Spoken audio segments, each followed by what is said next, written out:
রোজাকে চমকে আদিল কদম বাড়ালো ডাইনিংয়ের দিকে। ওকে পাশ কাটিয়ে গিয়ে বসলো বড় রাজকীয় চেয়ারটায়। জাহানারা বেগম লাঠিতে ভর দিয়ে দাঁড়িয়ে থেকেই রোজাকে হুকুম করে গেলেন। নাত বউ, আগাও আগাও, ভাত বাইরা দাও। রোজা তাকালো আদিলের দিকে। মুহূর্তে দৃষ্টিতে দৃষ্টি পড়ল। লোকটা যে চেয়েই আছে ওর দিকে, অথচ ঘরভর্তি সবার দৃষ্টি তাদের ওপরেই। সকলের সম্মুখে এভাবে চেয়ে থাকাটা কি ভালো দেখায়? মোটেও না। রোজার লজ্জা লাগছে। জাহানারা বেগম পুনরায় তাড়া দিলে ও অবশেষে কদম বাড়ালো। উঠতে থাকা লাল আঁচলটা সামলে গিয়ে দাঁড়ালো আদিলের পাশে। সামনের প্লেটটা উল্টে ভাত বেড়ে দিল। একে একে সামনে রাখলো তরকারির বোলগুলো। জাহানারা বেগম হাসতে হাসতে বলেন, নাত বউ, হাঁস বোনাটা দাও আগে। আমার বড় পোলার বউর হাতের এই হাঁস বোনা অমৃত। রোজা ধোয়া উঠতে থাকা তরকারি থেকে কিছুটা বেড়ে দিল। জাহানারা বেগম আবারও বললেন, নাত বউ, এক গ্লাস পানি দিয়া রাইখো আগে। রোজা এক গ্লাস পানি ঢেলে সামনে দিয়ে খেয়াল করলো আদিল খেতে শুরু করেনি। চুপচাপ এক দৃষ্টিতে চেয়ে আছে ওর হাত জোড়ার দিকে। যা ব্যস্ত খাবার বাড়তে। মুহূর্তে ও থমকালো আদিলের দৃষ্টিও। অবশেষে দৃষ্টি ফেরালো সে।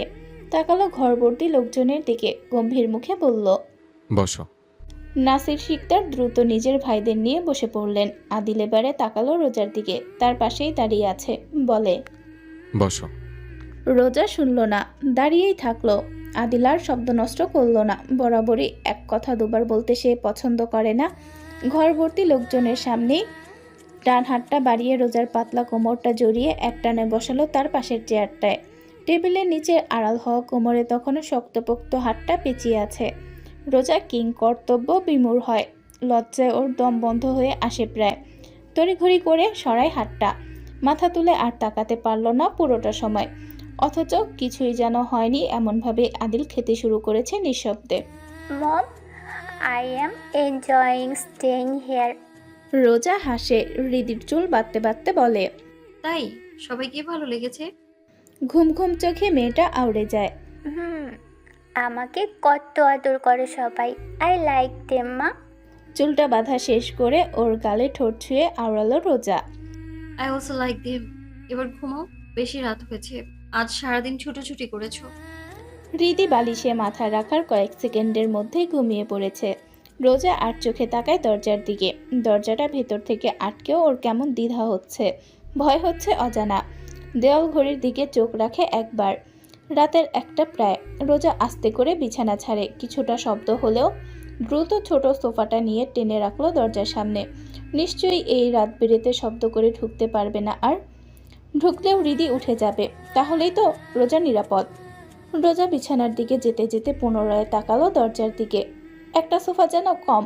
ও টি টেবিলটাও টেনে নিয়ে গিয়ে রাখলো দরজার কাছে সোফার পাশে। হৃদি গোঙালো এত শব্দে। রোজার বাতি বন্ধ করে অবশেষে বিছানায় এলো। হৃদিকে বুকে নিয়ে শুয়ে পড়ল। মানসিক শান্তি লাগছে বেশ। বারান্দার দরজাটা খোলা, পর্দা উঠছে। আকাশে মস্ত বড় চাঁদ। চাঁদের আলোয় নিভু নিভু আলো রুম জুড়ে। হৃদির মাথা বুলাতে বুলাতে চোখ বুঝল নিজেও। আদিল দরজা ঠেলে যখন বুঝলো লকড, সে মোটেও আশ্চর্য হয়নি। এটাই তার ধারণা ছিল। তবে যখন শান্তর থেকে চাবি নিয়ে লক খুলে দরজা হালকা ঠেলতেই বুঝলো দরজার পেছনে কাচের কিছু দেওয়া। ঠেললে ভয়ানক শব্দ হচ্ছে। আর হবে তক্ষুনি চোখ মুখ থমথমে হয়ে এলো। শান্ত, অ্যালেন, ক্লান্ত, ধ্রুব ওরা বসের শক্তপোক্ত মুখে দেখে কয়েক কদম পেছনে চলে গেছে আরও। আদিল কিছু মুহূর্ত দাঁড়িয়ে থাকলো। অযথা আর সময় অপচয় করলো না এখানে, বরঞ্চ জিজ্ঞেস করলো, আর কিভাবে রুমে ঢোকা যাবে? শান্ত ঢোক গিলল, আওড়ালো, বস, বারান্দা দিয়ে। আদিল কদম বাড়ালো তক্ষুনি। দ্রুত তার পেছন ছুটল বাকিরাও। পুরো বাড়ি নিস্তব্ধ হলো। উঠোনের নাসির শিকদার আর জব্বার শিকদার দু ভাই আলাপ করেছিলেন পাশাপাশি। ও সময় আদিলকে দেখে দুজনাই তটস্থ হয়ে দাঁড়ালেন। শান্ত ইশারায় বোঝালো বাবা চাচাদের সরে যেতে, অথচ অবুঝ দুজন আরও আগ্রহ নিয়ে সামনে এলেন। বস, কি দরকার? কি দরকার বল? আদিলের চামড়া বরাবরই পাতলা। সে আওড়ালো, রুমে যাব। নাসির শিকদার আশ্চর্য হন। হ্যাঁ বস, রুম তো 3 তলায়, দরজা আছে তো। শান্ত বাপ চাচাকে টেনে নিজের পেছনে আনলো। অ্যালেন সহ কয়েকজন মিলে ইতিমধ্যে এত বড় মইটা নিয়ে এসেছে। এটা ছিল বাড়ির পেছনে, প্রয়োজনের জন্যই বানানো। এটার উচ্চতা 3 তলা পর্যন্ত। বাঁশের শক্তপোক্ত মই এটা। অ্যালেন ধ্রুব ক্লান্ত মই ধরে রেখেছে। শান্ত গিয়েও ধরল। নাসির শিকদার কিছুই বুঝলেন না। তবে ওরা যেহেতু ধরেছে, তিনি বাদ যাবেন কেন? লুঙ্গিটা তুলে বেঁধে নিজেও গিয়ে ধরলেন মই। ভাইয়ের দেখা দেখি জব্বর শিকদারও ধরেছেন। শান্ত হতাশ। নাসির শিকদার চাপা গলায় ভাইপোকে বলে চললেন, এত রাইতে বস কি করে? দরজা রাইখা বারান্দা দিয়ে রুমে যায়। বস, মানুষের ব্যাপার স্যাপার আমি বুঝি না বাপু। আদিল স্যুট খুলে জমিনেই ফেলেছে। টাইটাও এদিকেই পড়ে আছে। শার্টের হাতা ফোল্ড করে কদম বাড়ালো। চড়ল মই। তার ভারে এই মইটা আবার ভেঙে না যায়।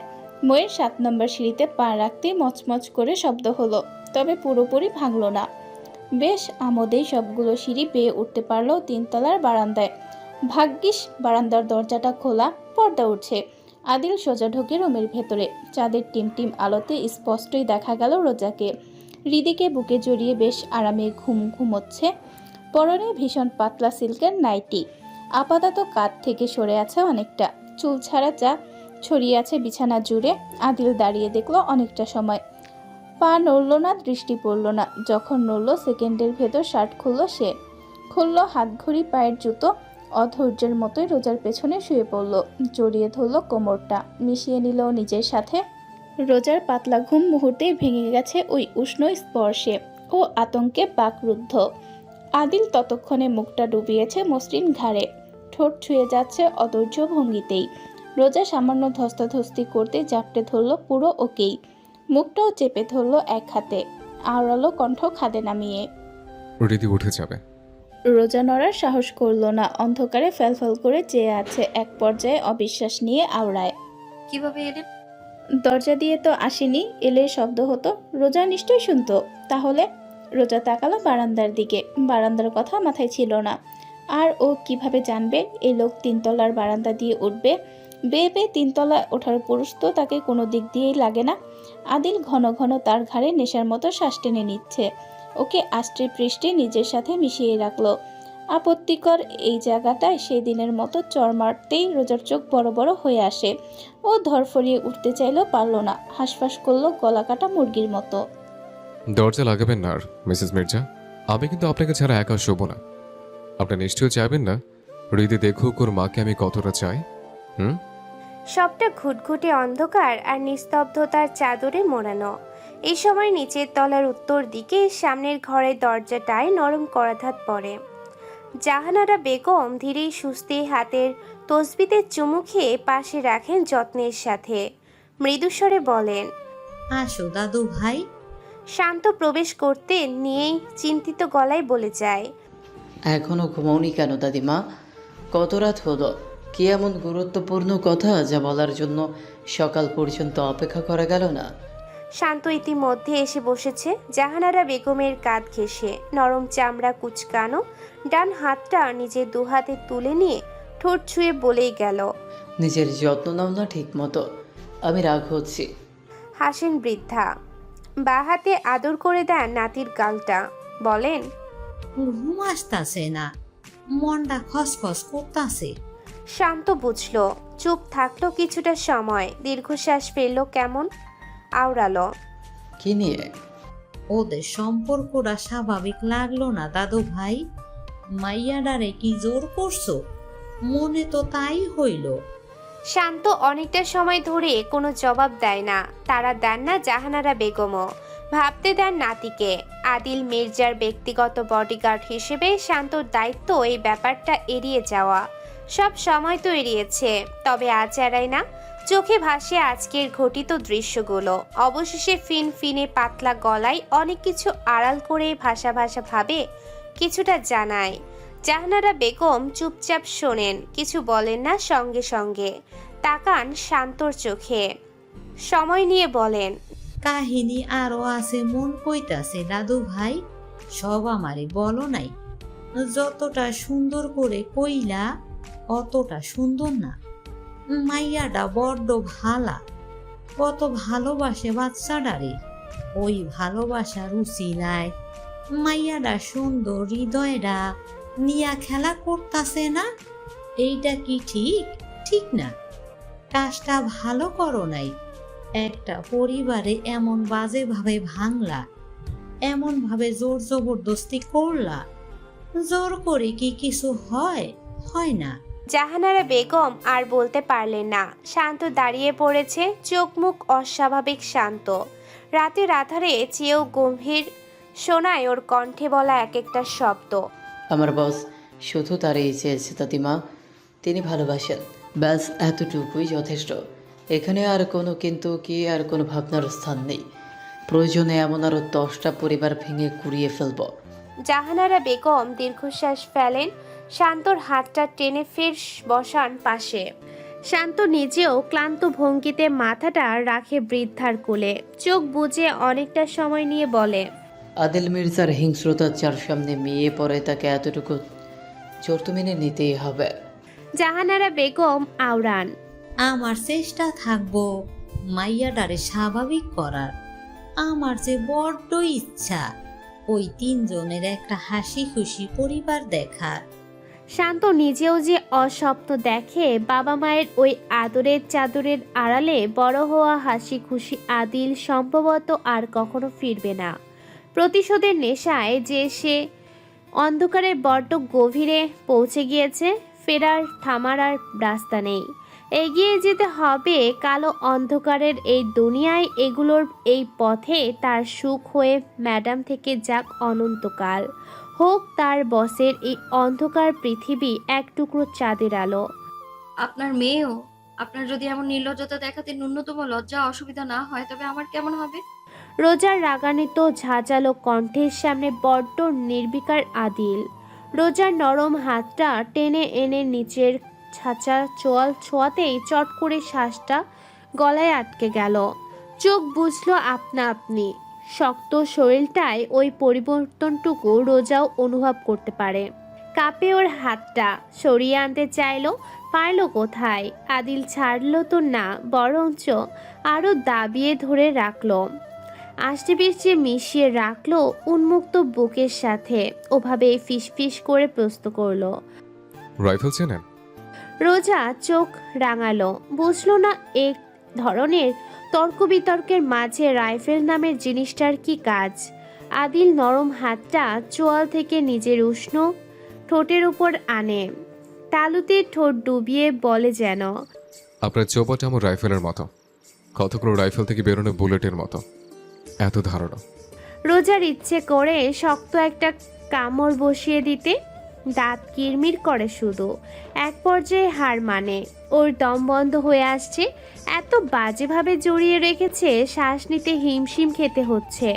অবশেষে আওড়ায় ডুবতে বসা নাবিকের মতো। ছাড়ুন, আমি ঘুমাবো।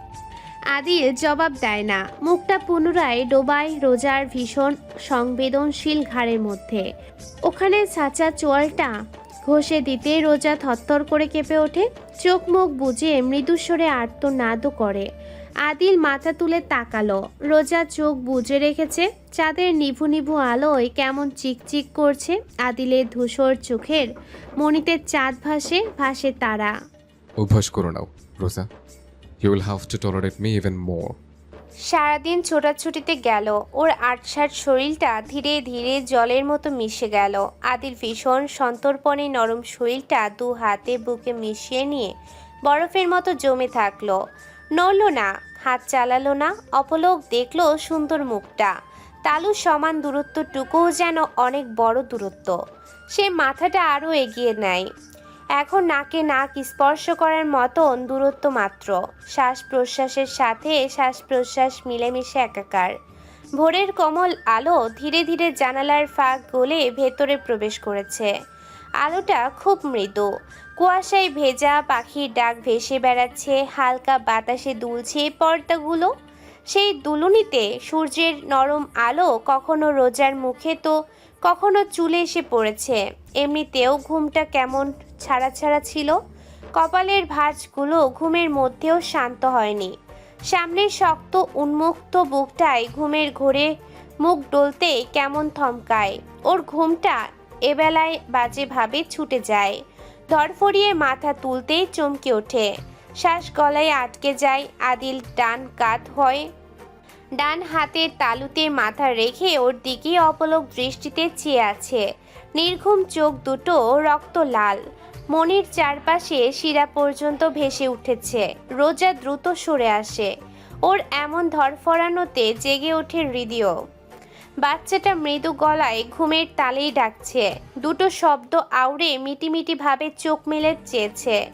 অস্পষ্ট দৃষ্টি আদিলের উপর পড়তেই রোজার মতোই ধরফরিয়ে উঠে বসে ও। মায়ের মতো আতঙ্কে নয়, বরঞ্চ খুশিতে। পর মুহূর্তে রোজাকে পাশ কাটিয়ে আদিলের উন্মুক্ত বুকের ওপর ঝাঁপিয়ে পড়ে।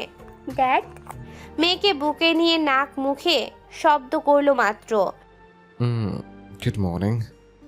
Good morning. তুমি এখানে ঘুমিয়েছো আমার সাথে?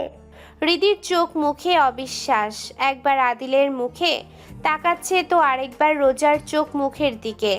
আনন্দের ওর চোখ দুটো চিকচিক করছে। রোজার দিকে চেয়ে কেমন বোকার মতো হাসছে। রোজা দৃষ্টি নুয়ে ফেলে। আদিল ইতিমধ্যে মেয়েকে বুকে জড়িয়ে চোখ বুজেছে। রোজার ভেতরটা তখনও ধরফর করে যাচ্ছে যে এই লোক কি তবে সারা রাত ঘুমোয়নি? চেয়েছিল রোজার দিকে। এতটুকু ভাবনাতেই যে ওর শ্বাস গলায় আটকে যাচ্ছে, হৃদি হাত বাড়িয়ে ডাকলো, মম, আসো আসো না। রোজা নিজেকে স্বাভাবিক রাখতে চেয়ে বলে। হৃদি হাসলো দুগাল ভরে, চোখ বুঝলো বাবার বুকে ওপরে থাকা অবস্থাতে। ঘুম হয়নি ওর। ঘড়ির কাঁটা মাত্র 6টায়। রোজা ধীরে সুস্থে নামলো বিছানা থেকে। ফ্লোরে আদিলের শার্ট পরে আছে। রোজা ওটা ডিঙিয়ে চলে যেতে নিয়েও ফিরে এসে শার্টটা তুলে ওয়াশরুমের দিকে কদম পাড়ালো। কয়েক কদম এগিয়ে যখন ফিরে তাকালো, আদিলের শক্ত চওড়া পিঠ দৃষ্টিতে এলো। সূর্যের আলোয় মনে হলো কাঁধের বাজ পাখিটা জেগে আছে, এখনই ওড়াল দেবে। কি ভয়ঙ্কর ওটা দেখতে। রোজা দ্রুত দৃষ্টি নামালো। চট জলদি ছুটলো ফের। জব্বার শিকদারের চওড়া গলা ভেসে বেড়াচ্ছে বাড়ির আনাচে কানাচে। দুটো ফ্লোর জুড়ে হট্টগোল চলছে। ছোটাছুটি চেঁচামেচিতে বাড়িটা প্রাণে থই থই করছে। রোজা তৈরি হয়ে সবেমাত্র রুম থেকে বেরিয়েছিল মাত্র, অমনি দেখতে পেল সিঁড়ি গোড়ার ওদিকে এক ঝাঁক মাথা। সুপ্তি কিছু মেয়েদের দলবল নিয়ে এদিকেই উকিঝুঁকি দিচ্ছে সমানে। যেই রোজাকে দেখলো তখনই ছুটে এসে ধরলো হাতটা। ভাবি, আমরা আপনার অপেক্ষাতেই ছিলাম। আসুন আসুন, দাদিমা কখন থাইকা আপনার কথা জিজ্ঞাসা করেই যাইতাছে। রোজা মুগ্ধ হয়ে দেখতে থাকলো নিচের তলা। এত এত লোকজন, বিয়ে বাড়ির একটা চমৎকার আমেজ এই সাত সকালে অনুভব করা যাচ্ছে। জাহানারা বেগম বসেছিলেন সোফায়, বড় ছেলের বউকে হুকুম করছিলেন। রোজাকে নামতে দেখে প্রাণোচ্ছন্ন গলায় হাসেন। হাতের ইশারায় পাশে এসে বসতে বলেন। রোজা এসে বসতেই ওর হাতটা ধরে নরম গলায় জিজ্ঞেস করেন, ভালো ঘুম হয়েছে তো নাত বউ? রোজা ভদ্রতার সূচক মাথা দোলাবে তখনই সুপ্তি মুখ ঢেকে বলে, দাদিমা সম্ভবত না।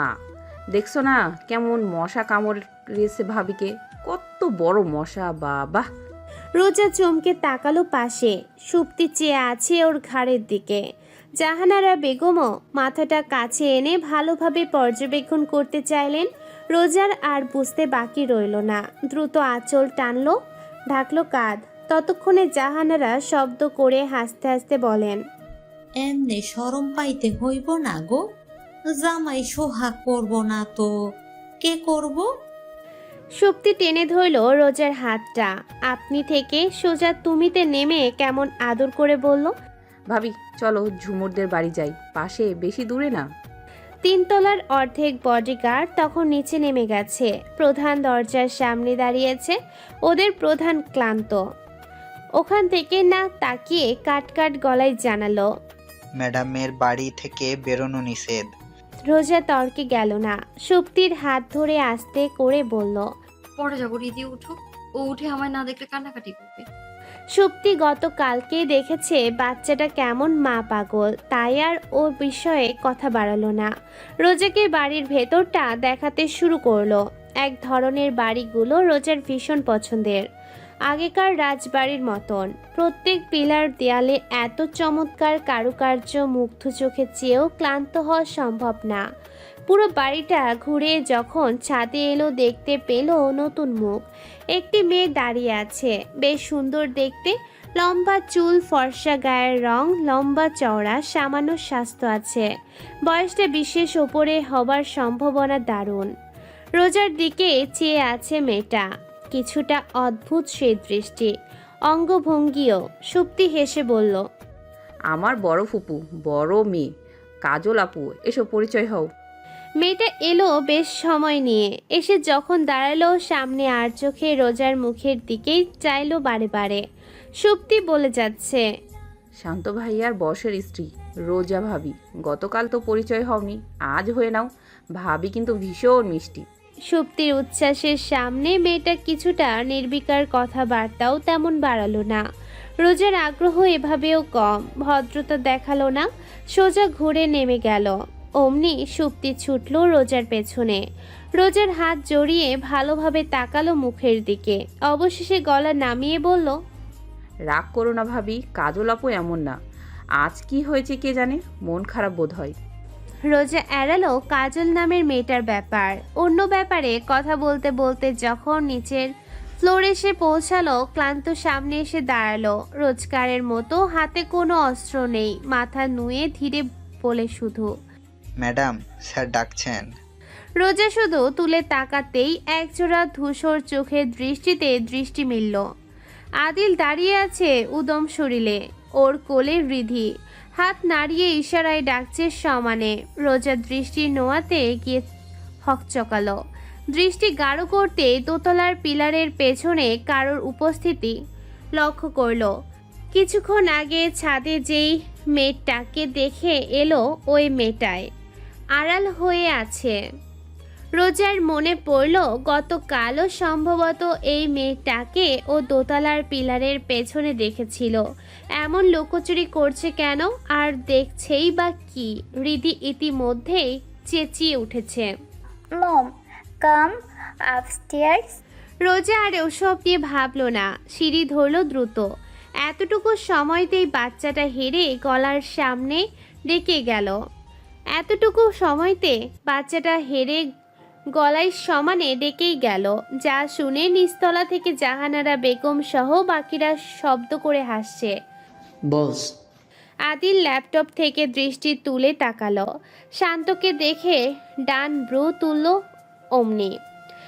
এলেন ক্লান্ত সহ বাকিরা ফিক করে হেসে ফেলেছে। শান্তর পরনে একটা সাদা লুঙ্গি, গামছাটা কাঁধে, ভীষণ করুণ গলায় অনুরোধ করলো, বস নিচে আসুন না। আদিল হাত নাড়িয়ে পুনরায় ল্যাপটপের ব্যস্ত হয়। শান্ত মানল না, থপ করে হাঁটু ভেঙে বসলো। একটা শব্দ আর বলল না, তবে ওর ধীরতা আকাশ ছোঁয়া। আদিল না গেলে ওর গায়ে হলুদ হবে না ব্যাস। অগত্যা আদিল ল্যাপটপ বন্ধ করে উঠে দাঁড়ালো। শান্তর খুশিয়ারকে দেখে বসের পিছু পিছু ছোটেও, বাকিরাও এগোচ্ছে। সিঁড়ি বেয়ে নামতে নামতে আদিলের চোখ মুখ গম্ভীর হয়, চারিপাশে চেয়ে ডাকে, শান্ত, তোর ম্যাডাম কোথায়? শান্ত নাক চুলকে বলে, পেছনের বারান্দার দিকে বস। আদিলের কদম থমকালো। কেন? এলেন জবাব দেয় এবার, শান্তর ফিউচার ওয়াইফের গায়ে হলুদ হচ্ছে, ওইদিকেই মেয়ে মানুষেরা সব। পুরুষ আছে ওখানে কোনো? শান্ত দ্রুত বলে, না বস, একটা পুরুষ কেন, ছেলে বাচ্চাও নেই, আর পুরোটা আটকানো। পুনরায় বড় বড় কদম বাড়ালো আদিল। ইতিমধ্যেই বড় উঠোন জুড়ে গায়ে হলুদের বন্দোবস্ত করা হয়েছে। একটা পিঁড়িতে গিয়ে ব্যস্ত বসে শান্ত, ওকে ঘিরে ধরেছে মা চাচিরা। নাসির শিকদার চেয়ার বসিয়েছেন সামনেই। আদিল গিয়ে বসলো ওখানে, তার পেছনে ক্লান্ত এলেন। শান্তর গায়ে হলুদ মাখানো হচ্ছে, পাশাপাশি অদ্ভুত সব গান গাচ্ছেন মহিলারা। শান্ত আর চোখে একবার তাকালো, ঠোঁট নড়ল ওর, কিছু বলতে চেয়েও তবে আর শেষমেশ কিছুটি বলতে পারলো না। হঠাৎ আদিল উঠে দাঁড়ালো, এগিয়ে এলো। শান্ত চমকানো রাগে এক বাটি হলুদ এক হাতে নিয়ে শান্তর মুখে লেপটে দিল। মুহূর্তে আনন্দের শান্তর চোখ দুটো চিকচিক করলো। অনুভূতির সামনে উঠতে সময় লাগলো যে ইতিমধ্যেই হইচই শুরু হয়েছে। উঠোন জুড়েই সব বডিগার্ডসদের উচ্ছ্বাসে আলাদাই একটা পরিস্থিতি তৈরি হয়েছে। সবগুলো দল বেঁধে এসে কোলে তুলে নিয়েছে শান্তকে। এলেন এক ফাঁকে হলুদের পানিটা সোজা ঢাললো শান্তর গায়ের উপর।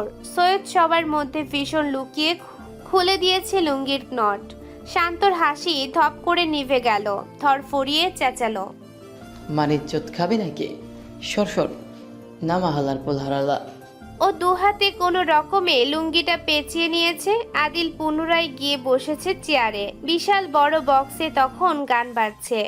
ওই গানের সুরে এলো পাথারির ওরা মিলেমিশে ভেজা উঠোনে নাচছে।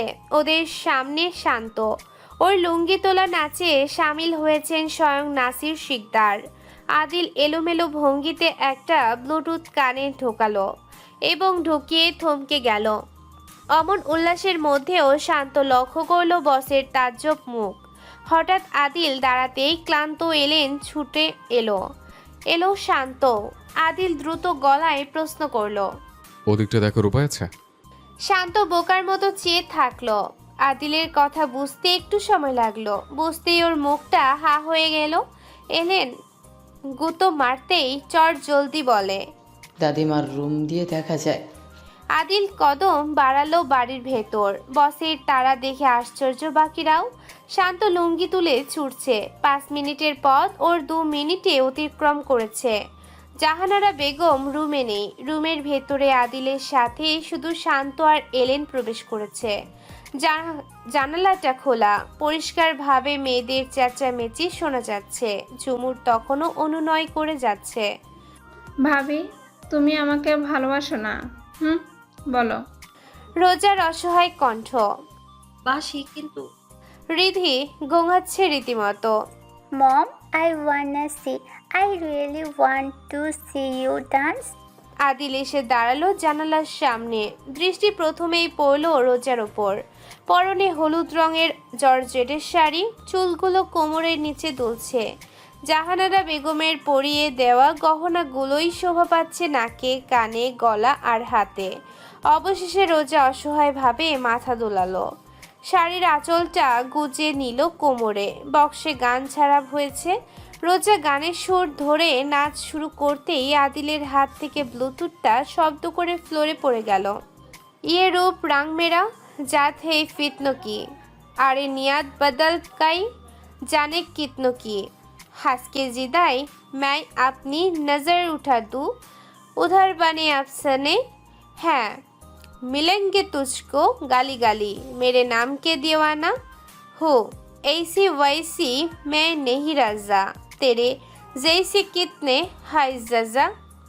বরাবরই রোজা ভীষণ সচেতন, সেন্সিটিভ।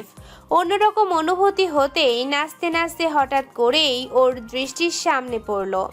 থমকালো পা জোড়া, ধূসর চোখ জোড়া চিনতে এক মুহূর্তেই যে যথেষ্ট। ওই দৃষ্টিতে দৃষ্টি মিলতেই রোজার দম বন্ধ হয়ে আসে। জমে গেল পুরো শরীর। আদিল ইতিমধ্যেই ওখান থেকে সরে গিয়েছে, অথচ রোজা নড়তে পারে না দীর্ঘ সময়। ওর শ্বাস তখনও গলায় আটকে আছে। সুপ্তি এসে টেনে ধরল হাতটা। এ ভাবি, নাচ থামলে কেন? কি চমৎকার হয়েছে জানো, আমি তো মরে যাচ্ছি। কি সুন্দর। রোজার দুনিয়াটা ঘুরছে সমানে। ওর চোখ মুখের অবস্থা করুন। হঠাৎ করে 2 হাতে চোখ মুখ থেকেও সোজা চেয়ারে গিয়ে বসে পড়ল। লজ্জায় আতঙ্কে ওর কান্না পাচ্ছে। সবাই তো বলল এখানে বাড়তি কেউ আসতে পারবে না, দেখতে পারবে না অন্য কেউ, এই জায়গাটা নিরাপদ। অথচ এখন যে ওর সর্বনাশ হয়ে গেল। সুপ্তির পাশাপাশি ঝুমুরও এসে দাঁড়ালো রোজার সামনে। ওর 2 গালে সুন্দর করে হলুদ মাখানো। কি হয়েছে ভাবি, হঠাৎ কি হলো? রোজা নিজেকে সামলে নিল, যেন কিছুই হয়নি। স্বাভাবিক কণ্ঠেই বলে, এবার নাচো তোমরা, আমি দেখব। নাচো নাচো। সুপ্তির গান পছন্দ করা আছে। ও দাঁড়ায় গিয়ে সবার মধ্যখানে পুনরায় নাচ গান শুরু করেছে। অথচ রোজা উপভোগ করতে পারল না। শূন্যে চেয়ে থাকলো বোকার মতো। রিধি কোলে বসে 2 হাতে তালি দিচ্ছে। ঘন ঘন 2 হাতে ধরছে রোজার মুখ। মুগ্ধ গলায় বারবার বলছে, মম, তোমাকে তখন ডলের মতো লাগছিল। বাচ্চা বাচ্চা প্রশংসায় রোজার গলাটা আরো শুকিয়ে গেল। সন্ধ্যার সময় অথচ মনে হচ্ছে গভীর রাত। কালো মেঘে ঢেকে আছে পুরোটা আকাশ। ভয়ঙ্কর বৃষ্টি নামবে বোধহয়। ইলেকট্রিসিটি চলে গিয়েছে, সবটা ঘুটঘুটে অন্ধকার। সুপ্তি, ঝুমুর সহ বাকিরা বিকেলেই একসাথে আলোচনা করেছিল তারা পুরান বাড়ি যাবে। ওটা ঝুমুরদের বাড়ি। এই তো মাত্র 5 মিনিটের পথ। বাড়ির উত্তর দিকের ঘরের বারান্দা দিয়ে যেই জঙ্গলটা যায় ওটার রাস্তা ধরেই একদম নিরাপদ। পুরোটাই শিকদার বাড়ির সীমানা।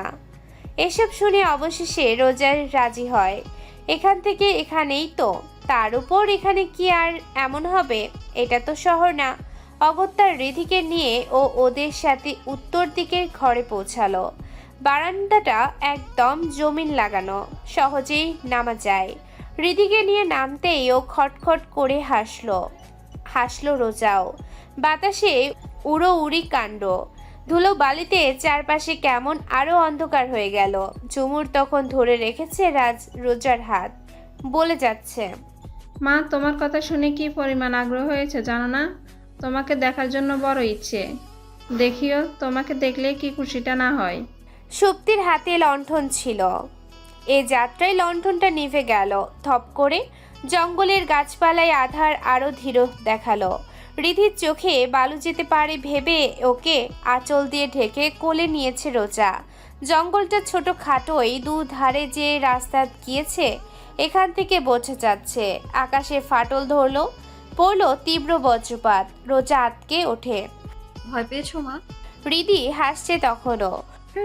তুমি আছো তো। রোজা মৃদু হাসে। কিছু বলতে নিতেই হঠাৎই চোখের পলকে চারিপাশ থেকে অনেকগুলো গাড়ির তীব্র আওয়াজ কেঁপে ওঠে ভূমি পর্যন্ত। রোজা সতর্ক হতে পারল না। পিস্তলের শব্দে জঙ্গলের পশু পাখি শব্দ করে উড়ে বেড়ালো মাথার উপরে। গ্রামের দক্ষিণ দিকের ওই রাস্তাটুকু মাটির, সরু একটু চওড়া। রাস্তার বিভিন্ন জায়গায় থোকায় থোকায় জমছে বৃষ্টির পানি। পানির স্তূপ পিষে ছোটা গাড়ির ছাদে পড়ছে বৃষ্টির এক একটি ধারালো ফোঁটা। আকাশের বুকে আঁকাবাঁকা ঢেউ বলা বজ্রপাতের মতোই গাড়ির গ্লাসে ঢেউ তুলেছে বৃষ্টির সেই ফোঁটাগুলো। সারিবদ্ধভাবে স্পিডে চলা গাড়িগুলো থামলো ব্রিজের ওপর।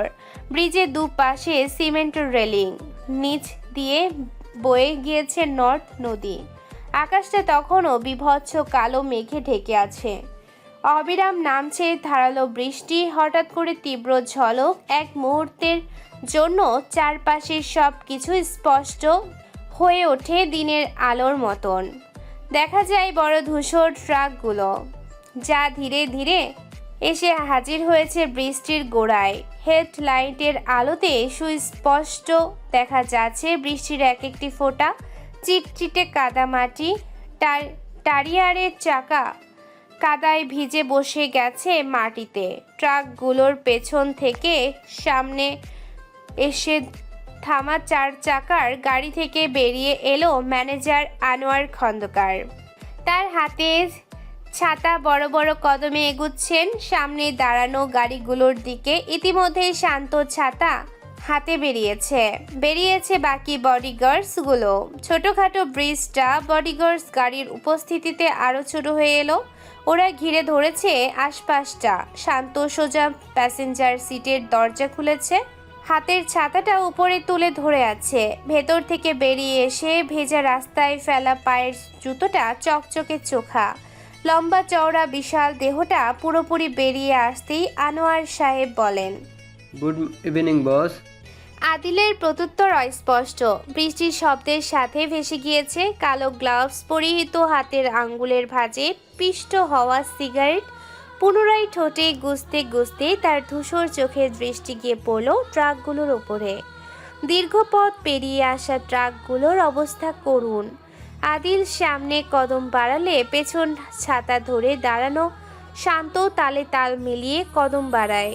পাশাপাশি এলেন আনোয়ার খন্দকারও। ইশারা পেতে এলেন সামনের ট্রাকের কন্টেইনারগুলো ধীরে ধীরে খুলল। ভেতরে সাজানো সব দামি শক্তিশালী অস্ত্রগুলো হালকা আলোয় ঝকঝক করেছে। সিগারেট ঠোঁটে চেপে ধরে 2 হাতে একটি অস্ত্র তুলে নিল আদিল। ওজন টানল। ট্রিগার টেনে পরীক্ষা করলো, সব ঠিকঠাক, কোনো ঢিলা বা ত্রুটি নেই। অস্ত্রটা ভেতরে ছুঁড়ে মেরে অবশেষে জিজ্ঞেস করে, সব ঠিকঠাক আছে? আনোয়ার খন্দকার অক্টোবরের এমন ঠান্ডার সময়ও ঘামছেন। 99%। প্রতিটি কম্পার্টমেন্ট সাবধানে গোছানো ছিল। অবশ্য পুলিশ খবর পেয়েছিল, ঝামেলা করেছে একটু, তবে মাল সব ঠিকঠাক। ঝামেলা চাই না। বলতে বলতে আদিল ঘুরলো, কদম বাড়ালো, পাশাপাশি থাকলো আনোয়ার সাহেব। চাপা কণ্ঠে বলে গেলেন সাজানো সব প্রয়োজনীয় বিষয়গুলো, এক একটি বাক্যের পাশাপাশি কোম্পানির মিটিংগুলোর সম্পর্কেও অবগত করছেন। শুনতে শুনতেই আদিল পুনরায় গাড়িতে উঠে বসেছে। ভীষণ গুরু গম্ভীর ভঙ্গিতেই আরও কিছু কথাবার্তা চালালেন আনোয়ার সাহেব। প্রত্যেকটি বাক্যের শেষে সতর্ক চোখে পরখ করতে চাইছেন বসের অভিব্যক্তি। তবে অন্ধকারে শুধু দেখতে পাওয়া যাচ্ছে আদিলের শক্ত চোয়াল। এ যাত্রায় হাতের যত্নের সাথে ধরে রাখা মখমলে ধপধপে সাদা বাক্সটা এগিয়ে দিলেন কালো গ্লাভস পরিহিত হাতটা। বাক্সটা নিতে গাড়িটা চলতে শুরু করলো। উঠে গেল অল্প খোলা কাজটুকু। আদিল বাক্সটা মুহূর্তে খুলল না, সিগারেটটা শেষ করে তবেই খুলল। ডায়মন্ডের চিকন একটা কোমর বন্ধনী ওটাতে আঙ্গুলের ভাঁজে ভাঁজে রেখে ঘুরিয়ে ফিরিয়ে দেখলো কেমন। অনেকটা সময় যাবৎ ড্রাইভিংয়ে বসেছে এলেন। পাশে শান্ত ও আড়ে তাকাচ্ছিল। বসের হাতে কি তা বোঝার চেষ্টা করছিল। যেমন তখনই ওর পার্সোনাল ফোনটা বেজে ওঠে। স্ক্রিনে নৈবত্যের নাম ভাসছে। এভাবে ঝুঁকি নিয়ে অসময়ের কল করার লোক তো নৈবত্য নয়। শান্ত দ্রুত কল রিসিভ করে কানে ধরতেই চোখ মুখে ধারালো হয়ে ওঠে। স্পিকার দেয় মুহূর্তে। নৈবত্যের কণ্ঠ তখন হিমালয় ছুঁয়েছে। হ্যাঁ, আমাকে সন্দেহ করেছে, আমাকে দূরে দূরে রেখেছিল, তাই খবর পেতে দেরি হয়ে গেছে বস। ওরা ইতিমধ্যে পৌঁছে গেছে রাজপুত্র। বস বস। ততক্ষণে বাজলো এলেনের ফোনটাও। শান্ত এলেনের হয়ে কল রিসিভ করেছে দ্রুত। এলেন ইতিমধ্যে গাড়ি চালাচ্ছেন সর্বোচ্চ গতিতে। ওদের পেছনের গাড়িগুলো একই গতিতে অনুসরণ করে যাচ্ছে। ফোনের ওপাশের পুরুষ কণ্ঠের আকুতি পড়তে না পড়তেই গুলির শব্দের পাশাপাশি চিৎকারের শব্দ ভেসে আসে। অমনি চুপসে গেল সব। থমথমে নীরবতা অন্য কিছুর ইঙ্গিত দিল। সামনে থেকে দ্রুত বেগে ছুটে আসতে দেখা গেল অচেনা গাড়িগুলো। বুঝতে আর বাকি নেই প্ল্যান্ট আক্রমণ সব। হাতের কোমরবন্দিটা পকেটে ঢুকিয়েই থমথমে গলায় আদেশ ছড়ে আদিল। এলেন থামিয়েছে গাড়ি। তাদের পেছনের গাড়িগুলো থেমে গিয়েছে। সরু রাস্তাটায় যে দুটোর বেশি গাড়ি পাশাপাশি চলাফেরা করা অসম্ভব। প্যাসেঞ্জার সিট থেকে বেরোতেই আদিল ভিজে গেল ঝুম বৃষ্টিতে। ধারালো বৃষ্টির ফোঁটাগুলো পড়ল শক্ত মুখে। হাতের রিভলভারটা চোখের পলকে তুলে কয়েকটা গুলি ছুড়ল ধেয়ে আসা সামনের দুটো গাড়ির প্রথম টাওয়ারগুলোতে। গাড়ি দুটো কেমন ঝাঁকি মেরে দেবে গেল এক জায়গায়। এলেন ড্রাইভিং সিট থেকে নেমে দাঁড়াতে আদিল উঠে বসলো ড্রাইভিংয়ে। এলেন গিয়ে উঠেছে পাশের গাড়ির ড্রাইভিং সিটে। শান্ত আদিলের পাশে আছে। একসাথে ওদের গাড়িগুলো দ্রুত বেগে ছুটল সামনে। এলেন আদিলের গাড়ির আগে গিয়ে সামনে থেকে ধেয়ে আসা গাড়িগুলোর সাথে ভীষণ শব্দ করে মিশে গেল। দুপক্ষের গাড়ির ফ্রন্ট ভেঙে গুড়িয়ে গেল এতে।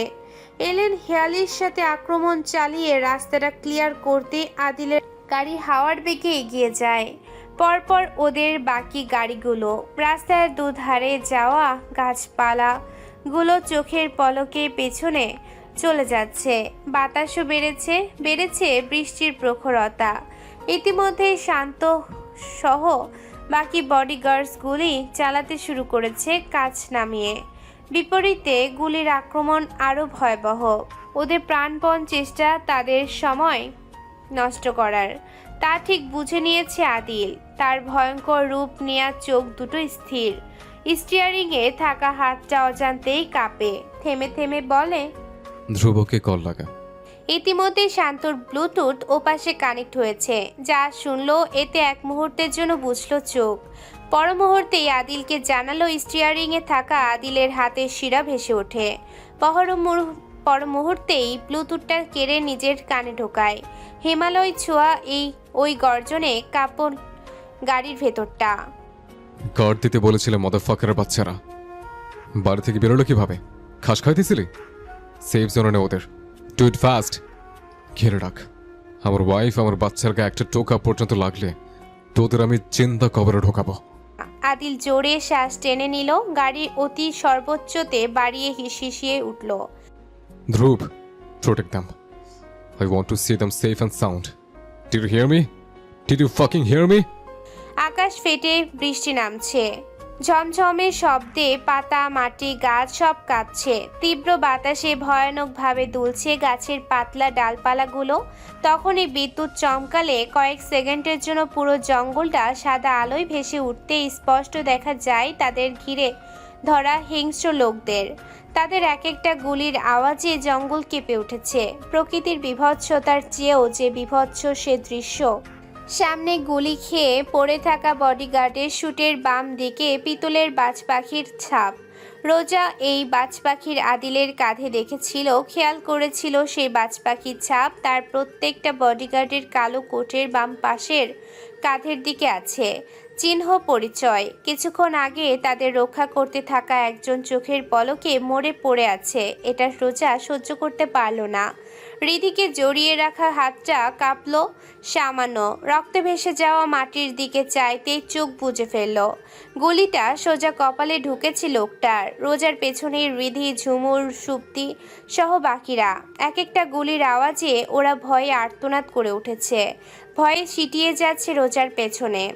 তাদের ঘিরে আছে ক্লান্ত, ধ্রুব ওরা। ওদের মধ্যে এক চমৎকার অপ্রকাশ্য বোঝাপড়া আছে। চোখের ইশারায় ওদের এক একজন আক্রমণ করছে শৃঙ্খলার সাথে। ক্লান্ত রোজার সামনে বুকের ওঠানামার গতি দ্রুত ওর।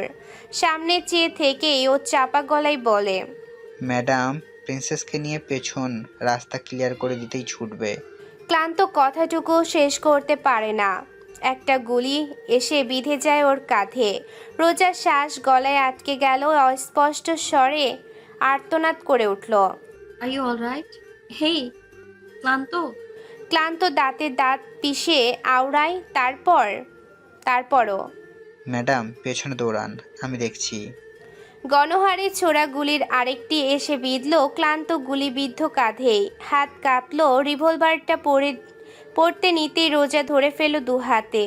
ভেজা চোখে দেখলো ক্লান্ত তখনও হিমালয়ের মতো তাদের সামনে দাঁড়িয়ে থাকার চেষ্টা করে যাচ্ছে। সামনে তাকাতেই দেখলো পুনরায় গুলি ছুটতে চাচ্ছে ওরা। রোজার রিভলভার ধরে রাখা হাতটা কাঁপলো। ভেজা চুল মুখে লেপ্টে আছে, শরীরে মিশে আছে শাড়িটা। ভেজা চোখ দুটোর দৃষ্টি ধীরে ধীরে তীক্ষ্ণ হয়, ধীরতা জন্মায়। রিধি তখনও লুকিয়ে আছে রোজার আঁচলের নিচে, আতঙ্কে কাঁপছে, অস্পষ্ট কণ্ঠে ডাকছে। রোজা ওকে বাম হাতে লুকিয়ে নেয় পেছনে, আরও ভালোভাবে আঁচলের নিচে ঢেকে রাখে। তাদের চারপাশে দাঁড়িয়ে থাকা কয়েকজন বডিগার্ডস তখনও প্রতিরোধে ব্যস্ত। ওদের চোখে সতর্কতা, আঙ্গুল ট্রিগারের কাছে। এক মুহূর্তে নীরবতা বইতে না বইতেই পুনরায় গুলির ঠাস ঠাস শব্দ। গুলির শব্দ ছিন্ন ভিন্ন করে দিল এই জঙ্গলের নিস্তব্ধতা।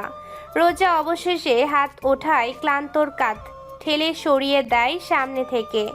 মুহূর্তের ওপর দিক থেকে আসা গুলিটার ঢোকে গাছের ভেতর। ক্লান্তর কাঁধ ধরায় ওর ক্ষতর তাজা রক্তে ভেসে যায় রোজার হাত। সেদিকে মনোযোগ পড়ে না ওর। দু হাতে তাক করানো রিভলভারটার ট্রিগার এক মুহূর্তের জন্য চোখ বুজে প্লেস করে দিতেই তীব্র শব্দে গুলিটা কারো গায়ে বোধহয় বিঁধে আর্তনাদ শোনা গেল। সাহস জন্মাতে চোখ মেলে তাকালো রোজা। হাতের কাঁপুনি কিছুটা কমেছে, দৃষ্টি গাঢ় হয়েছে। গাড়ির হেডলাইটের আলোয় অল্প দেখা গেল ইটের রাস্তাটা। ওখানে একটা গাড়ি দাঁড়িয়ে আছে। প্যাসেঞ্জার সিটের জানালার কাজ অল্প নামানো। হুড়মুড়িয়ে নামা বৃষ্টিতে সবটা আবছা অস্পষ্ট হলেও রোজা খেয়াল করে একজোড়া আগুন চোখের দৃষ্টি। ওই চোখজোড়া সোজা ওকেই দেখছে, পর্যবেক্ষণ করছে। ভাষা ভাষা শোনালো অজানা মেয়েলি কণ্ঠের কথাগুলো, যা এতটাই ঠান্ডা যে রোজার হাত বরফের মতো জমলো। জীবতে চাই আমি ওকে, গাইতে তোল। মুহূর্তে একদল ছুটে আসতে চাইলো চারদিক দিয়ে। ক্লান্তর তখনও জ্ঞান আছে। ও গাছ ধরে দুর্বলভাবে উঠে দাঁড়ানোর চেষ্টা করে গেল। ইতিমধ্যে ধ্রুব সহ বাকিরা এসে সমানে গুলি করে যাচ্ছে। প্রতিরোধ করতে করতে লোড করতে হচ্ছে রিভলভার। রোজা নিজেও চোখ মুখ শক্ত করে নিজেদের বাঁচাতে গুলি ছুড়ছে বাঁদিকে। তখনই ধ্রুবের পায়ে গুলি বিঁধে ও ধপ করে দু হাঁটু ভেঙে বসে পড়ল। রোজাকে ধরতে এগিয়ে আসা চারজন ভয়ঙ্করী পুরুষের নজর লক্ষ্য করে আর দ্বিধা করে না মেয়েটা। গুলি করে বসে। গুলির ঠাস ঠাস শব্দে বৃষ্টির শব্দ মিলিয়ে গেল। একজন গুলিবদ্ধ হয়ে পড়ে গিয়েছে মাটিতে, আরেকজনের পায়ে লেগেছে। বাকি দুজন ভীষণ হেয়ালির সাথে এসে দাঁড়িয়েছে রোজার সামনে। সামনে লোকটা থাবা বসানোর মতো হাত বাড়াতে ধ্রুবের মুখ দিয়ে একদলা রক্ত বেরোলো। ও দাঁড়াতেই চাইলো, বাঘের ন্যায় গর্জন করে উঠল, don't touch her your bastard, you লগ্রেটিক। মারা পড়বে, মারা পড়বে। রোজা গুলি ছুড়তে চাইলো, তবে রিভলভারটার ফাঁকা গুলি নেই। সেই সুযোগেই লোকটা ওর হাতটা শক্ত করে থাবা দিয়ে ধরলো। চোখে লালসা, এক রকমের মুগ্ধতা, সম্ভাবনা এমন দু হাতে কাঁধে তুলে ফেলবে ওকে। রোজা পেছালো এক কদম। চোখের পলকে হাঁটু উঁচু করে আক্রমণ করলো সংবেদনশীল জায়গায়। লোকটা আর্তনাদ করে ঝুঁকলো সামান্য। অমনি রোজা লাথি মেরে আরও পেছালো বাকিদের নিয়ে। হাতের রিভলভার দিয়ে সজোরে মারলো মাথায়। রক্ত ছিটকে এলো ওর হাতে। লোকটা গর্জে ওঠে, কপালে তাজা রক্ত বেয়ে আসে গালে। এতে লোকটার রাগ বাড়লো। রক্তচক্ষু নিয়ে তাকালো। হাওয়ার বেগে এগিয়ে রুক্ষভাবে হাত বাড়াতেই উচ্চ গতিতে আসা গাড়িগুলোর আওয়াজ কাঁপলো মাটি, বাতাস, বৃষ্টিও। সেই গাড়ির সমাবেশে পুরো জঙ্গল হেডলাইটের আলোয় আলোকিত হয়ে এলো। একটা কাদা মাখা গাড়ি গাছের ফাঁক ফোকর দিয়ে সোজা ঢুকেছে জঙ্গলের ভেতর। ওটার ইঞ্জিনের গর্জন আর টায়ারের ছিটানো কাদা মিশে যাচ্ছে বৃষ্টির শব্দে। গাড়িটা সোজা উঠে গেল রোজার হাত ধরতে চাওয়া লোকটার গায়ে। মুহূর্তে লোকটার আর্তনাদ রক্তে ভেসে গেল মাটি। গাড়িটা জখমিত শরীর থেকে সরতে রোজা আটকে উঠে পিছিয়ে যায়। থরথর করে কাঁপে ওর শরীর। তখনও লোকটা জীবিত, গোঙাচ্ছিল। অথচ পর মুহূর্তেই আদিল বেরিয়ে এলো ঝড়ের গতিতে। গাড়ি পুরোপুরি থামার আগে রক্তাক্ত ওই চোখ তার ওপর পড়তেই থমথমে নীরবতা নামলো। আদিল তখনই এগিয়ে এলো না, আদেশ ছুড়ল হিমালয় কাঁপিয়ে তোলার ক্ষমতা রাখা কণ্ঠে, একটাও যেন পালাতে না পারে। বলতে বলতে সে কদম বাড়ালো মাটিতে পড়ে গোঙানো লোকটার দিকে। আদিলের হাতের ওই চকচকে ধারালো তলোয়ার দেখে রোজায় পিছিয়ে যায় আরও কয়েক কদম। শান্ত ইতিমধ্যে এসে কোলে তুলে নিয়েছে রিধিকে। রোজার পেছনে দাঁড়ানো ঝুমুর, সুপ্তি সহ বাকিদের দ্রুত উঠিয়েছে গাড়িতে।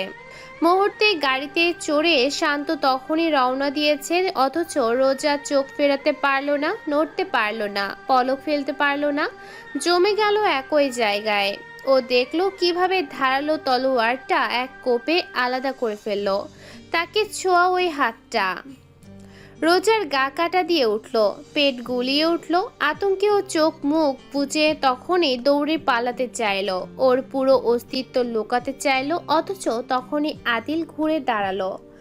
ওই চোখে দৃষ্টি পড়তে রোজা পিছিয়ে গেল কয়েক কদম। আনমনা কাঁপলো হাত। আদিলের রক্তাক্ত হাত থেকে টপ টপ করে ঝরছে। বৃষ্টির স্পর্শে তা আরও বিভৎস। তলোয়ারটা ফেলে দিয়েছে লাশের পাশে, বড় কদমে এগোচ্ছে ওর দিকেই। রোজা আর পেছাতে পারল না। আদিল এসেই ধরল ওর ঠান্ডা হাত দুটো। রক্তের স্পর্শ দেখে দৃষ্টি বদলে গেল। রোজা বলে বসলো দ্রুত, আমার না। আদিল শান্ত হলো না এতে। দম টেনে নিয়ে চোখ বুজে শান্ত করতে চাইল নিজেকে। হাতের পরিষ্কৃত উল্টো পিঠ দিয়ে গাল ছুঁয়ে আওড়ালো, গুড, ভেরি গুড। পর মুহূর্তে আদিল এক টানে খুলল গায়ের কোট, রোজার কাঁধে মেলে দিল। রোজ ঢাকলো ভেজা শাড়ি ভেদ করে দৃশ্যমান হওয়া কম্পিত শরীর। ইতিমধ্যে এলেন সহ বাকিরা কয়েকজনকে জীবিত বন্দি করতে পেরেছে। কিছু মারা পেরেছে আর কিছু পালিয়েছে।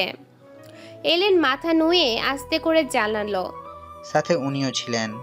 আদিলের শক্ত চোয়াল আরো ধারালো হলো, গায়ের পুরো জোর কণ্ঠে ঢেলে আদেশ শুরলো। গাড়ি রেডি কর, গার্ড রেডি কর, বেরোবে এক্ষুনি। এলেন তখনই ছোটাছুটি শুরু করেছে। রোজার চুপ শানো মুখখানার পরে ওর নগ্ন পা জোড়া দেখে আদিল থমকালো। এক মুহূর্তের জন্য ব্যাস, বড় মুহূর্তেই দু হাতে পাজা কোলে তুলে নিল, কদম বাড়ালো গাড়ির দিকে। ইতিমধ্যেই স্বপন গাড়ির দরজা মেলে ধরেছে। শান্তকে গাড়ি নিয়ে ফিরতে দেখা গেল, সাথে ম্যানেজার খন্দকারও আছেন। তাদের চোখ মুখের অবস্থা ভয়ঙ্কর। শান্ত এসেই হাতের ছাতাটা মেলে ধরলো আদিলের মাথার উপরে। আদিল বাইরে থেকে ঝুঁকে অর্ধেক ঢুকে রোজাকে সোজা গাড়ির ভেতরে বসিয়ে দিয়েছে। কাদা মাটির রক্তে নোংরা ফর্সা পা দুটো দেখে আদিলে অসন্তুষ্টি আকাশ ছুলো বোধ হয়। ওভাবেই খুললো গায়ের শার্টটা। চোখের পলকে রোজাকে বাধা দেবার সময়টুকু না দিয়েই ওই শার্ট দিয়ে পা হাত মুছে নিজের পায়ের বিশাল জুতা জোড়া রোজার পায়ে পরিয়ে দিল। শার্টটা ছুঁড়ে ফেললো কোথাও একটা। উদম পিঠের পাশ পাখিটার ওপর তখন বৃষ্টির ধারালো ফোঁটা পড়ছে হুড়মুড়িয়ে। রোজা মুখ খুলেও একটা শব্দ বলতে পারল না, শুধু দেখলো চোখের এত সামনে থাকা হিংস্র লোকটার এই নরম সাবধানের সাথে করা এক একটা কর্মকাণ্ড। আদিল ঝুঁকেছিল। এলেন কিছু একটা বলতেই এ যাত্রায় মাথাটা বাঁকিয়ে বেরোতে নিতেই নরম স্পর্শ পড়ল তার রুক্ষ হাতে। কণ্ঠ অচেনা, বড্ড অপ্রত্যাশিত শোনালো। কোথায় যাচ্ছেন? আদিল থামলো, থমকালো, ঝড়ের বেগে মাথা ঘুরিয়ে ফের তাকালো। আদো আদো আলোতে রোজার চুপসানো মুখখানা দেখে যেন বুঝতে চাইলো তার শোনার ভুল কিনা। থেমে থেমে বলল, কি বললে? আবার বলো। রোজা দেখলো বৃষ্টিতে অর্ধেক ভিজতে থাকা শরীরটা, বাইরে তখনও বজ্রপাত পড়ছে, বৃষ্টির গভীরতা বাড়ছে। আওড়াই ও কোথায় যাচ্ছে? রোজা আর একটা শব্দ বলতে পারে না। বাইরের ঝড়টা বুঝি গাড়ির ভেতরে প্রবেশ করে এক মুহূর্তে। চোখের পলকে রোজার গলাটা একটা শক্তপোক্ত খাবার আয়ত্তে চলে যায়, ঠেলে মিশিয়ে নেয় বৃষ্টির ফোঁটা বেয়ে বেরানো জানালার কাচের সাথে। পর মুহূর্তেই মাথাটা নামিয়ে নিজের উত্তপ্ত রুক্ষ পুরো ঠোঁটের মাঝে কেড়ে নেয় বাদ বাকিটুকু কথা। গোলাপি নরম ঠান্ডার ঠোঁটে ডুবতেই স্বাভাবিক ঝড়টা যেন ঘূর্ণিঝড়ে রূপান্তরিত হয়ে ওঠে। রোজা চমকে শিউরি কেঁপে ওঠে, দু হাত বাড়ায় সিংহের মতো তার উপরে ঝাঁপিয়ে পড়া পেশি বহুল উদম শরীরটা সরাতে। পরক্ষণেই তার হাত দুটো মুঠো বন্দি হয় আদিলের এক হাতের খসখসে মুঠোতে। গলা পেঁচিয়ে ধরা হাতটা ধীর হতে থাকে চুমুর গভীরতার সাথে তাল মিলিয়ে। রোজার চোখ ভিজে ওঠে, গাল বেয়ে গড়ালো জল। ঠোঁটের ভাঁজে থাকা ঠোঁট জোড়ার গভীরতা বাড়তে বাড়তে অতলে পৌঁছাতে থাকলো, মিলেমিশে একাকার হতে থাকলো প্রতি সেকেন্ডের। রোজা অস্পষ্ট শব্দ করে মাথাটা ঘোরাতে চায়, পারে না। তার গলা থাবা দিয়ে ধরা হাতটাও আরও সুনিবিড়ভাবে ধরে রাখে। গলা ধরে আরও কাছে টেনে এনে নিজের ঠোঁটের ভাঁজে ভাঁজে জড়িয়ে নেয়। রোজা বন্ধ ভেজা চোখ জোড়া মেলে তাকাতেই লজ্জায় আরও মিশে গেল কাচের সাথে। হা করে খোলা গাড়ির দরজাটা। বাইরের সব বডিগার্ডস উল্টো হয়ে দাঁড়িয়ে আছে, ওদের পিঠ তাদের দিকে, মাথায় ছাতা। ঝুমঝুম বৃষ্টির শব্দ তাদের ঘন চুমুর শব্দ কাটাতে ব্যর্থ। রোজা সজোরে দুপাশে মাথা নাড়ালো। এক পর্যায়ে যোগের মতো আঁকড়ে ধরা ঠোঁট জোড়া থেকে মুক্তি পেতেই বড় করে শ্বাস টেনে নিয়ে তাকালো ভেজা তবে কেমন রাগান্বিত চোখে। মুখের সামনে থাকার রক্তিম নেশায় বোধ হওয়া শক্তপোক্ত মুখে দুর্বল হাতটার ঘুষি যেন বৃষ্টির স্পর্শ, মধুর ছোঁয়া। রোজা হতভম্ব হয়ে তাকালো নিজের হাতের দিকে, কাঁপছে তখনও, শক্তি নেই। আদিল নিজের ডান হাতের মুঠোয় নেয় ঘুষি মারা হাতটা। ভেজা উত্তপ্ত ঠোঁটের ভাঁজে ছোঁয়ায় রোজা ওই রক্তিম ধূসর চোখে চোখ মেলাতে পারল না, কানের কাছে পড়া উত্তপ্ত শ্বাসের অস্তিত্ব মানতে পারল না। হাত ছুটিয়ে দু হাতে উদম বুক ঠেলে সরিয়ে ঠোঁট নাড়ালো। সরুন, না হলে জানে মেরে ফেলবো আপনাকে। ওই ধমকি ধামকিতে বিপরীত ব্যাপারটা ঘটল। কিছুক্ষণের জন্য দু আঙ্গুলের দূরত্বে আসা আদিল পুনরায় দূরত্বটুকু খোঁচালো। ভেজা গোলাপি তীর তীর করে কাপা ঠোঁটে নিজেকে মেশাতে এক রকমের নেশা ধরে গেল তার অস্তিত্ব জুড়ে।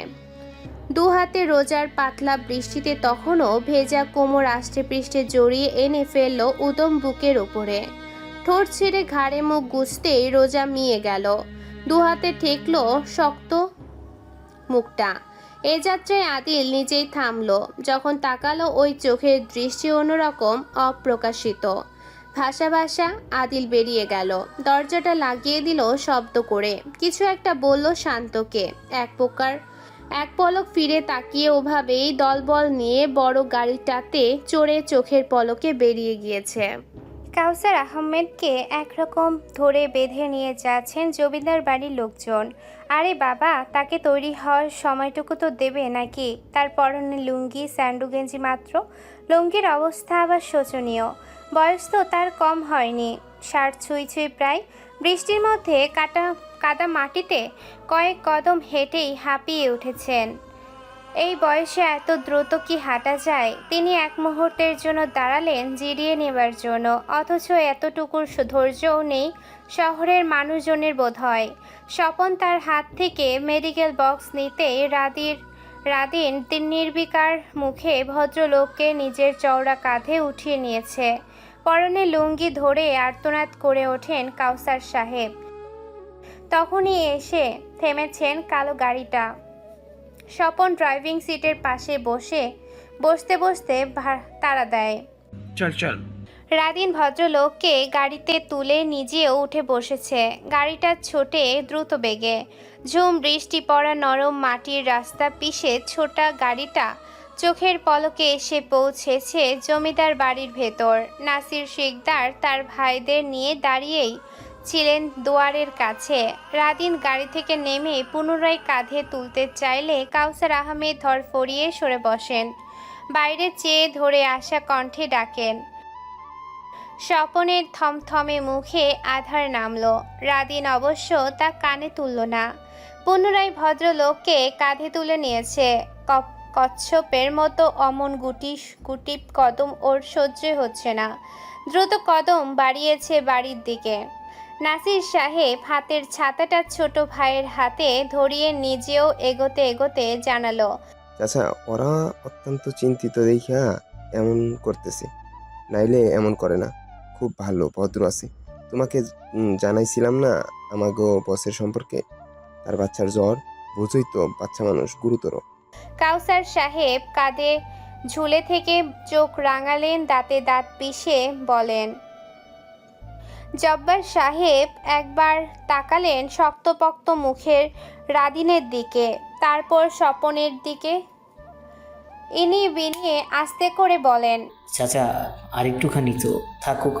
যে তোমার নিচে তার সমস্যা না হইলে তোমার হইতেছে কেন? শুয়ে থাকো, হাঁটতে হইতেছে না তোমার, এটা ভালো না। কটমট করে কাউসার সাহেব। জব্বার সাহেব মুখ বন্ধ রাখলেন, আর কথা বাড়ালেন না। বড় ভাইয়ের পেছনে চলে এলেন। রাদিন সিঁড়ি ধরেছে। ওর চড়া প্রত্যেকটা সিঁড়ির ধাপ অনুভব করে ছিটিয়ে যাচ্ছেন কাউসার সাহেব। 3 তলায় এসে তবেই তাকে নামানো হয়েছে। মাথাটা ঝিমঝিম করছে তার। স্বস্তির শ্বাস নেবার সময়ও পেলেন না। স্বপন থমথমে মুখে তাড়া দিলেন, আসুন ডক্টর। কাউসার সাহেবের পিত্তি জ্বলে গেল।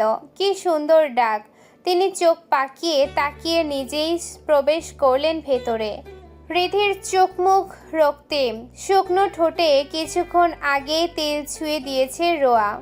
ওর মাথার কাছটাই বসে বারবার কপাল ছুঁয়ে দিচ্ছে। যতবার ছুঁইছে ততবারই ওর হৃদয়টা দুমড়ে মুচড়ে যাচ্ছে। বাচ্চার এমন অবস্থা জন্য ও নিজেই দায়ী। ওকে নিয়ে বাড়ি থেকে না বেরোলে তো এসবের কিছুই হতো না। সেই মুহূর্তে রীতি আধো আধো চোখ মেলে তাকাতে চেয়ে ডাকে, মম। রোজার চোখ ভিজে ওঠে, মাথা নুয়ে কপাল ঠোঁট ছুঁয়ে আওড়ায়। এই তো মা এখানেই শোনা। রিধি দুর্বল ভাবে ধরে রেখেছে রোজার হাত, জ্বরের মধ্যেও বিলাপ জুড়েছে। Dad, what is that? Roja উত্তরের আশায় ভেজা চোখে তাকালো দুয়ারের দিকে। রনি জাকির নিজেদের মধ্যে চাওয়াচাই করে অবশেষে জাকির চোখ নুয়ে রেখে ধীরে বলে, বসে ফিরতে রাত হবে। ঘরভর্তি লোকজন তখন, সবাই উঠে এসেছে দেখতে। খোঁজ খবর নিতে এতগুলো সিঁড়ি বেয়ে উঠে এসেছেন স্বয়ং জাহানারা বেগম। চিন্তিত চোখে চেয়ে বসে আছেন সোফার এক কোণে। এবারে নরম গলায় বলেন রোজার উদ্দেশ্যে, শান্ত হও নাথ বউ, কাউসার আইতাছে। ও এখানকার সবচেয়ে ভালো ডাক্তার, ঠিক হইয়া যাইব।